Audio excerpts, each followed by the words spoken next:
नमस्कार शिक्षार्थियों, मैं डॉक्टर अंजना देवी, उत्तराखंड मुक्त विश्वविद्यालय हल्द्वानी। आज मैं आपके सामने शिक्षा के दार्शनिक एवं समाजशास्त्री आधार, जो MAED 501 आपका पेपर कोड है, उससे जिस विषय को लेकर सामने आई हूँ वह है गांधी जी की बेसिक शिक्षा। इसको हम 2 भागों में पढ़ेंगे। पहले भाग के अंतर्गत आज हम जिस विषय पर वार्ता करेंगे वो है शिक्षा का अर्थ एवं परिभाषा। जो गांधी जी ने शिक्षा का अर्थ बताया वो ये कहा कि शिक्षा ऐसा नहीं है कि केवल अक्षर ज्ञान तक सीमित है। शिक्षा वह है जो मनुष्य को शारीरिक, मानसिक और आध्यात्मिक रूप से सर्वोत्तम और सर्वांगीण विकास करना है। यानी कि शिक्षा का जो तात्पर्य है वो ये है कि बच्चे का, बालक का जो है शारीरिक विकास भी हो, मानसिक विकास भी हो और आध्यात्मिक विकास भी हो। शिक्षा केवल साक्षरता तक सीमित नहीं है। उनका मानना था कि सच्ची शिक्षा वह है जो बच्चे को आत्मनिर्भर बनाए और साथ ही साथ समाज के प्रति जागरूक भी बनाए। इसी क्रम में उन्होंने जो शिक्षा की परिभाषा दी वो इस प्रकार दी: शिक्षा से मेरा अभिप्राय बालक तथा मनुष्य के शरीर, मन और आत्मा के सर्वोत्तम और सर्वांगीण विकास है। शिक्षा ऐसी होनी चाहिए जो बालक का शरीर का विकास भी करे, मन का विकास भी करे और आत्मा के जो सर्वोत्तम गुण है उनका सर्वांगीण विकास करे। अब बात करते हैं बुनियादी शिक्षा। बुनियादी शिक्षा को अगर ये कहें कि गांधी जी की जो शिक्षा जगत को है सबसे महत्वपूर्ण और मूल्यवान देन है, तो ये गलत नहीं होगा। जो बुनियादी शिक्षा है उसको अनेक नामों से जाना जाता है, जैसे बेसिक शिक्षा हो गई, वर्धा शिक्षा हो गई और नई तालीम। बेसिक शिक्षा से तात्पर्य एक ऐसी शिक्षा बोला है गांधी जी ने जो बालक को विभिन्न प्रकार की हस्तकलाओं का प्रशिक्षण देते हुए उनका शारीरिक, मानसिक, सामाजिक, नैतिक और आध्यात्मिक विकास करने में समर्थ हो। शिक्षा ऐसी हो जो केवल जो है उसको ज्ञान ही नहीं बल्कि ऐसा ज्ञान दे जिसमें वो हस्तकलाओं का में भी निपुण हो और उसका शारीरिक विकास भी हो, मानसिक विकास भी हो, सामाजिक, नैतिक और आध्यात्मिक सभी प्रकार का विकास हो, जिससे एक समाजवादी समाज की स्थापना हो सके। अगर समाजवादी समाज की स्थापना होगी तो निश्चित ही नगर और गांव दोनों के नागरिकों में सुख और समृद्धि का विकास होगा। गांधी जी ने जो बुनियादी शिक्षा की परिभाषा दी वो इस प्रकार है: बेसिक शिक्षा जो बालक को सिर, हाथ और हृदय तीनों का समान विकास और आत्मनिर्भर और समाज उपयोगी बनाए। शिक्षा ऐसी हो जो सिर यानी कि आपका मस्तिष्क का विकास करे, हाथ यानी कि आपको हस्तकलाओं में निपुण बनाए और हृदय यानी कि आप जो भी कार्य सोचो केवल अपने हित को लेकर, अपने उद्देश्यों की पूर्ति को लेकर न सोचो बल्कि पूरे समाज के उत्थान को लेकर सोचो। तो ऐसी शिक्षा जो प्राप्त होगी वो बेसिक शिक्षा कहलाएगी। इसी को ही गांधी जी के 3H के कॉन्सेप्ट के नाम से भी जाना जाता है: H for head, H for heart और H फॉर हैंड। यानी कि मस्तिष्क का विकास भी हो, हृदय से भी, आत्मीयता भी से भी सोचे बालक और हस्तकलाओं में भी वो निपुण हो।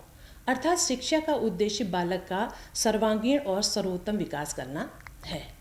अब हम बात करते हैं बेसिक शिक्षा कब प्रारंभ हुई। 22 और 23 अक्टूबर 1937 में वर्धा, महाराष्ट्र में है जो इस वक्त, मारवाड़ी हाई स्कूल का एक रजत जयंती समारोह था। उस रजत जयंती समारोह को जो है अखिल भारतीय शिक्षा सम्मेलन या वर्धा शिक्षा सम्मेलन के नाम से भी जाना जाता है, उसका आयोजन किया गया। इस सम्मेलन में गांधी जी को भी बुलाया गया। इस सम्मेलन में जब गांधी जी ने अपने शिक्षा संबंधी कुछ सुझाव प्रस्तुत की, जाहिर सी बात है शिक्षा सम्मेलन था तो उसमें गांधी जी ने वर्तमान जो शिक्षा चल रही थी उस शिक्षा की व्यवस्था को देखते हुए उन्होंने कुछ सुझाव प्रस्तुत किए और उनके कुछ सुझावों को स्वीकार भी कर लिया गया। जैसे पहला सुझाव था उनका कि देश के संपूर्ण बालकों को, यानी कि हमारी जो आधी से ज़्यादा जनसंख्या ग्रामीण क्षेत्र में निवास करती है वो शिक्षा से वंचित थी, तो उनके लिए, उनके विकास के लिए, उनके उत्थान के लिए गांधी जी ने कहा कि 7 से 14 वर्ष के जो बालक हैं उनके लिए अनिवार्य और निःशुल्क शिक्षा की व्यवस्था की जाए। दूसरी बात उन्होंने कहा कि शिक्षा का जो मातृभाषा माध्यम होना चाहिए, क्योंकि मातृभाषा एक ऐसी भाषा है जो बच्चे की अपनी भाषा है। बच्चा अगर भाषा अपनी भाषा में सीखेगा तो वो ज़्यादा बेहतर सीखेगा। तीसरी चीज़ जो उन्होंने बोली, शिक्षा में एक उत्पादन उद्योग को सम्मिलित किया जाए जो स्थानीय परिस्थितियों और वातावरण के अनुकूल हो।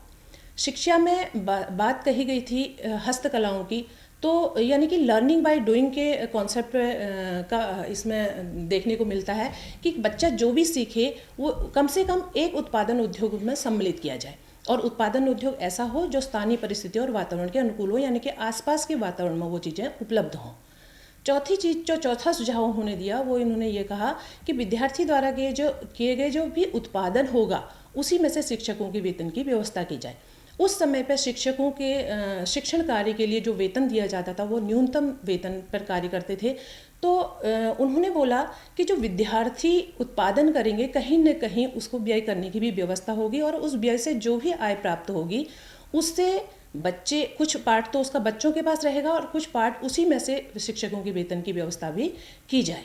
जिससे क्या होगा कि शिक्षकों को थोड़ा सा इनकम उसको अच्छा मिलेगा, उसकी आय अच्छी मिलेगी तो कहीं ना कहीं उसके प्रति शिक्षण के प्रति रुझान भी बढ़ेगा। अब ये जो सुझाव गांधी जी ने दिए थे उस सुझावों को व्यवहारिक रूप देने के लिए जामिया मिलिया विश्वविद्यालय जो दिल्ली में है उसके तत्कालीन जो प्राचार्य थे डॉक्टर जाकिर हुसैन, उनकी अध्यक्षता में एक समिति का गठन किया गया जिस समिति को जाकिर हुसैन समिति का नाम दिया गया, जिसमें 1937 और 1938 में उसने अपनी 2 रिपोर्टें प्रस्तुत की। उन 2 रिपोर्टों में उन्होंने जो सुझाव दिए उन सुझावों पर बात करते हैं। पहला जो सुझाव उन्होंने दिया, उन्होंने कहा कि 7 से 14 वर्ष के बालकों को निःशुल्क अनिवार्य शिक्षा दी जाए। जो गांधी जी ने पहले से बात रखी गई थी उसी बात को उन्होंने आगे बढ़ाया, क्योंकि उस समय की आवश्यकता थी कि जो हमारे जो बालक थे ग्रामीण क्षेत्र में रहने वाले, मोस्टली जो ग्रामीण क्षेत्र में रहने वाले बालक थे वो शिक्षा किसी न किसी कारणों से शिक्षा से वंचित थे। तो उन्होंने बोला कि अगर 7 से 14 वर्ष के बालकों को अगर अनिवार्य और निःशुल्क शिक्षा कर दी जाए तो निश्चित ही नामांकन बढ़ेंगे। दूसरा जो सुझाव दिया कि शिक्षा हस्तकला के माध्यम से दिया जाए, जो भी शिक्षा दी जाए वो किसके माध्यम से दी जाए, हस्तकला के माध्यम से, ताकि बच्चा सीखे, कुछ करके सीखे तो उसको ज़्यादा अच्छा ज्ञान प्राप्त होगा जो उसके जीवन के लिए व्यवहारिक होगा। तीसरा सुझाव जो दिया उन्होंने वो कहा कि शिक्षा का माध्यम मातृभाषा होना चाहिए। जैसे गांधी जी ने कहा कि शिक्षा जो है मातृभाषा में ही दी जाए, क्योंकि यही चीज़ जाकिर हुसैन समिति के द्वारा भी सामने आया कि शिक्षा का माध्यम मातृभाषा ही होना चाहिए, क्योंकि बच्चा दूसरी भाषा को सीखेगा उसमें उसको अधिक कठिनाई होगी। जो उसकी पहले से उसकी मातृभाषा है, जो अपनी बोलचाल की भाषा है, उस भाषा में सीखेगा तो वो उसको ज़्यादा अच्छा समझ में आएगा। चौथा जो सुझाव दिया उन्होंने कहा कि शिक्षा स्वावलंबी हो, जो बालक को आत्मनिर्भरता का पाठ पढ़ाए। अगर शिक्षा केवल किताबी ज्ञान तक सीमित ना होकर ऐसी शिक्षा हो जिससे कहीं ना कहीं उसको स्वावलंबी होने के लिए तैयार करे, जिससे बच्चा क्या करेगा, आत्मनिर्भर बनेगा। और जो आत्मनिर्भरता आएगी उसमें वही चीज़ इन्होंने आगे जोड़ी कि उन्होंने कहा कि शिक्षकों के वेतन को भी उस आय से निकाला जाए जो उत्पादन उद्योगों के माध्यम से बच्चे को प्राप्त हो रहा है। अगला जो सुझाव उन्होंने दिया, उन्होंने ये कहा कि श्रम पर विशेष रूप से बल दिया जाए, यानी कि बच्चे के मन में श्रम के प्रति श्रद्धा का भाव, लगन का भाव होना चाहिए। कोई भी काम छोटा या बड़ा नहीं होता, इस चीज़ की सीख बच्चे को दी जाए। इसीलिए उन्होंने कहा कि श्रम करने के लिए बच्चे को मानसिक रूप से उसको तैयार किया जाए। अंतिम सुझाव जो उन्होंने दिया, उन्होंने कहा कि शिक्षा का संबंध बालक की परिस्थिति और वातावरण से रखा जाए। शिक्षा ऐसी नहीं हो कि हमारा व्यवहारिक जीवन में कुछ और चीज़ें लागू हो रही हैं और वास्तविक किताबी ज्ञान हमें कुछ और दिया जा रहा है। शिक्षा ऐसा हो जो उसकी परिस्थिति, उसके वातावरण से मेल खाता हो। तो ये जाकिर हुसैन समिति के सुझाव थे। तो उन्होंने इसी के साथ साथ उन्होंने कहा कि इन सुझावों के साथ साथ उन्होंने कहा कि बेसिक शिक्षा के अंतर्गत कुछ विषयों को रखा जाए, जिन विषयों का उसको पाठ्यक्रम में शामिल किया जाए। पहला जो था सुझाव, जो विषय था वो था कोई भी आधारभूत शिल्प, ये चाहे सिलाई हो, कढ़ाई हो, बुनाई हो, छपाई हो, बागवानी, कारपेंटर इत्यादि कोई भी काम हो उसको उसका ज्ञान दिया जाए। दूसरा विषय जो है उसको मातृभाषा का ज्ञान दिया जाए। तीसरा गणित दिया जाए, जो व्यवहारिक जीवन में उसके जीवन में उपयोग होने वाली जो ज्ञान है उसको गणित का ज्ञान होना आवश्यक है। सामाजिक अध्ययन का ज्ञान दिया जाए। सामान्य विज्ञान विषयों को पढ़ाया जाए, जिसमें इतिहास, भूगोल, समाजशास्त्र, नागरिक शास्त्र इत्यादि। कला का ज्ञान दिया जाए। हिंदुस्तानी, जिसमें उर्दू या देवनागरी दोनों भाषाओं को उन्होंने हिंदुस्तानी के अंतर्गत लिया, तो हिंदुस्तानी भाषा का ज्ञान दिया जाए। और साथ ही साथ अगर उन्होंने कहा था कि स्वस्थ शरीर में ही स्वस्थ मस्तिष्क का निर्माण होता है, तो कहीं ना कहीं शारीरिक शिक्षा भी उसके लिए जरूरी थी। तो इसीलिए शारीरिक शिक्षा को भी जो है पाठ्यक्रम में स्थान दिया जाए। ये जो खेर समिति ने आई, उसके बाद जाकिर हुसैन समिति ने जो भी सुझाव दिए, उन सुझावों की जांच के लिए फिर से एक समिति का गठन किया गया, जिसको खेर समिति का नाम दिया गया। उस समय जो केंद्रीय शिक्षा सलाहकार बोर्ड ने सन 1938 में तत्कालीन जो मुख्यमंत्री बीजी खेर जी थे, उनकी अध्यक्षता में पुनः एक समिति का गठन किया। उस समिति ने भी, जो जाकिर हुसैन समिति थी, उस समिति के आधार पर कुछ सुझाव उनके सामने प्रस्तुत किए। जो पहला सुझाव था, बेसिक शिक्षा योजना को सर्वप्रथम ग्रामीण क्षेत्रों से प्रारंभ किया जाए, यानी कि ग्रामीण क्षेत्र में जो बच्चे हैं वो उनको वो जो शिक्षा का कॉन्सेप्ट रखा गया था कि उत्पादन उद्योगों के माध्यम से किया जाए, तो वो कहीं ना कहीं परिस्थितियाँ जो है ग्रामीण क्षेत्र पर ज़्यादा लागू हो रही थी। तो उन्होंने कहा कि सबसे पहले बेसिक शिक्षा को सर्वप्रथम ग्रामीण क्षेत्रों से ही प्रारंभ किया जाए। बेसिक शिक्षा में कई उद्योग धंधों को शामिल किया जाए। जैसे पहले बोला गया था कि बेसिक शिक्षा में कम से कम एक उत्पादन उद्योग को शामिल किया जाए, तो खेर समिति ने यह सुझाव दिया कि एक नहीं बल्कि अनेक या कई उद्योग धंधों को सम्मिलित किया जाए, ताकि बच्चा अपनी आवश्यकता, योग्यता और क्षमता के अकॉर्डिंग उस विषय का चुनाव कर सके। तीसरा जो सुझाव उन्होंने दिया, उन्होंने कहा कि बेसिक शिक्षा में पढ़ाने वाले शिक्षकों के लिए प्रशिक्षण की व्यवस्था की जाए, क्योंकि जिस प्रकार की शिक्षा व्यवस्था की बात की गई थी, उस शिक्षा व्यवस्था के लिए उसी प्रकार के शिक्षकों की भी आवश्यकता थी। इसीलिए उन्होंने कहा कि जो भी इन बेसिक स्कूलों में पढ़ाएंगे शिक्षक, उनके लिए पहले प्रशिक्षण की व्यवस्था की जाए, तभी जाके वो सही प्रकार से उस शिक्षा को बालकों तक पहुंचा पाएंगे। अगला जो सुझाव दिया खेर समिति ने, उन्होंने ये कहा कि बेसिक शिक्षा में बाह्य परीक्षाओं के बंधन से उनको मुक्त रखा जाए, यानी कि जो परीक्षाएं होंगी उसमें एक्सटर्नल एग्जाम न होकर आंतरिक परीक्षाओं के आधार पर भी प्रमाण पत्र दिए जाए, क्योंकि शिक्षक जितना बालक की योग्यता, उसकी क्षमता को का मूल्यांकन जितना शिक्षक कर सकता है, उसका आंतरिक शिक्षक कर सकता है, उतना बाह्य मूल्यांकन के द्वारा संभव नहीं है। तो इसीलिए उन्होंने कहा कि इसको बाह्य परीक्षण के बंधन से मुक्त रखा जाए और आंतरिक परीक्षाओं के आधार पर ही बालकों को जो प्रमाण पत्र हैं वो वितरित किए जाए। अगला जो सुझाव दिया खेर समिति ने, उन्होंने कहा कि केंद्रीय शिक्षा सलाहकार बोर्ड शिक्षा को राष्ट्रीय शिक्षा योजना घोषित करे, जिससे उसके विकास और प्रचार प्रसार के लिए कार्य कर सके। यानी कि जो शिक्षा की बात हो रही थी कि बेसिक शिक्षा होनी चाहिए, इसमें ये चीज़ें शामिल होनी चाहिए, तो कहीं ना कहीं केंद्रीय शिक्षा सलाहकार बोर्ड का भी ये दायित्व बनता है कि इसको राष्ट्रीय शिक्षा योजना घोषित करे और उसके प्रचार प्रसार के लिए वो कार्य करे। स्वतंत्रता प्राप्ति के बाद हमारी सरकार ने बेसिक शिक्षा को राष्ट्रीय शिक्षा घोषित किया और उसके विकास और प्रचार प्रसार के लिए कार्य भी किए, जो काफ़ी हद तक सफल भी रहे। अंततः बेसिक शिक्षा की एक रूपरेखा तैयार हुई, जिसमें पूर्व में आए हुए सुझावों पर कार्य किया गया। फाइनली जो बेसिक शिक्षा की रूपरेखा बन के तैयार होकर आई वो ये थी कि पहला 7 से 14 वर्ष के बालकों को अनिवार्य और निःशुल्क शिक्षा प्रदान की जाए, इसको उसमें शामिल कर लिया गया कि ये बहुत ज़रूरी है कि सबसे पहले शिक्षा तब तक सफल नहीं होगी जब तक जो है नामांकन जो है बढ़े। तो कहीं ना कहीं ये भी एक कहीं ना कहीं बच्चे के लिए था कि किन्हीं चाहे आर्थिक कारणों से हो, चाहे सामाजिक कारणों से हो, शिक्षा नहीं ले पा रहे थे, कहीं ना कहीं बाधा आ रही थी। तो इस प्रलोभन से कि अनिवार्य भी है और साथ ही साथ निःशुल्क भी है, उसको आगे आने वाले समय में इस पर और बहुत ज़्यादा कार्य हुए, इसके लिए बहुत सारी और योजनाएं इसके साथ जुड़ी, तो कहीं ना कहीं वो नामांकन बढ़ाने में सहायक हुई। दूसरे जो विषय रखा गया इसमें कि संपूर्ण शिक्षा किसी आधारभूत शिल्प अथवा उद्योग पर आधारित हो।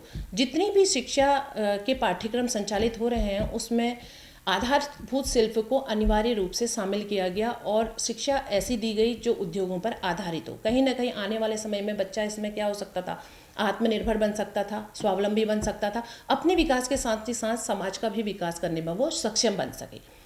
तीसरा, शिक्षा का माध्यम मातृभाषा रखा गया। शिक्षा अनिवार्य रूप से जो है मातृभाषा को ही सम्मिलित किया गया, क्योंकि गांधी जी का शुरू से ये मानना था कि अंग्रेजी का शिक्षा में कोई भी स्थान नहीं है, शिक्षा ऐसी हो जो अपनी मातृभाषा में हो। तो इसलिए शिक्षा का माध्यम मातृभाषा रखा गया। चौथा जो विकल्प था इसमें वो ये था कि शिक्षा का चुनाव बच्चों की योग्यता व क्षेत्रीय आवश्यकताओं के आधार पर ही हो। जो भी बच्चों को शिक्षा दी जाए उस शिक्षा को उसको देने से पहले उसकी योग्यता का आकलन हो, उसको क्षेत्रीय आवश्यकताएं क्या हैं उस पर ध्यान दिया जाए, उसी आधार पर उसको शिल्प का चुनाव किया जाए। उसकी आवश्यकता और उसकी योग्यता से बढ़कर अगर उसके लिए किसी भी शिल्प का चुनाव कर लिया जाए, किसी भी विषय का चुनाव कर लिया जाए, तो शायद वो उतना अच्छा नहीं कर पाएगा जितना उसकी योग्यता और आवश्यकताओं के आधार पर हो सकता है।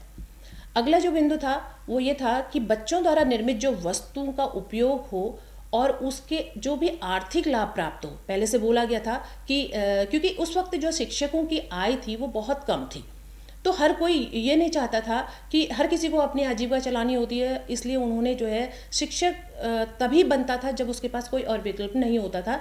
ये उस समय की स्थिति थी।